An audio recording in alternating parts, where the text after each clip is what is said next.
शुरुआत अहम खबर से। बीजेपी की कौमी एग्जेक्टिव मीटिंग दारुल हुकूमत दिल्ली में हो रही है। मीटिंग 5 रियासतों में होने वाले असेंबली इंतखाबात और वज़ीर-ए-आज़म नरेंद्र मोदी की क़यादत में गुज़िश्ता 7 बरसों में मरकजी हुकूमत की कामयाबियों पर तवज्जो मरकूज कर रही है। मीटिंग का इख्तिताम दोपहर 3 बजे वज़ीर-ए-आज़म मोदी के खिताब के साथ होगा। कोविड से मुताल्लिक कवायद को मद्देनजर रखते हुए NDMC कन्वेंशन सेंटर में एग्जेक्टिव के 124 अरकान मौजूद हैं।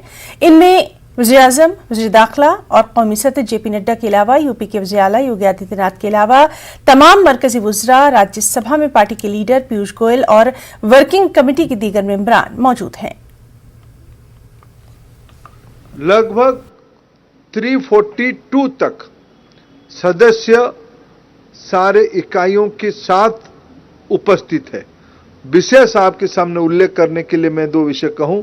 जैसे हमने टेक्नोलॉजी प्लेटफॉर्म को यूज किया, हम सभी के प्रेरणा के स्रोत हमारी पार्टी के 2 वरिष्ठ नेता, मार्गदर्शक, हम सभी के अभिभावक माननीय लाल कृष्ण आडवाणी जी और माननीय डॉक्टर मुरली मनोहर जोशी जी अपने अपने निवास में टेक्नोलॉजी की प्लेटफॉर्म पे इस कार्य समिति का हिस्सा बने हैं। जम्मू कश्मीर संपूर्ण विकास की राह पे चल चुकी है। वहां की धारा 370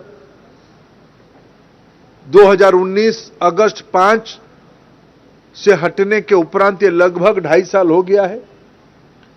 उस 2.5 साल के अंदर आज जम्मू कश्मीर में निवेश बढ़ी है, पर्यटन बढ़ी है, श्रीनगर की नजारा बदली है।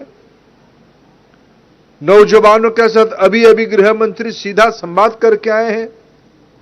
जम्मू कश्मीर में IIM, IIT, एम्स श्रीनगर और जम्मू में खुलने लगे हैं। यह मोदी सरकार की एक बड़ी उपलब्धि है। आज नड्डा जी ने उसको उल्लेख किया और याद किया। जब भारत सरकार ने मोदी जी के नेतृत्व में CAA लागू किया, कई प्रकार की शंकाएं जताई गई थी।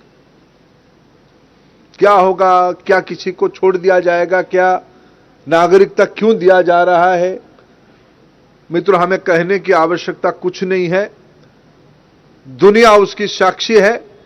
कुछ महीना पहले जब तालिबानी ताकत अफगानिस्तान को दखल किए, प्रधानमंत्री नरेंद्र मोदी जी की दूरदृष्टि प्रमाणित हुई।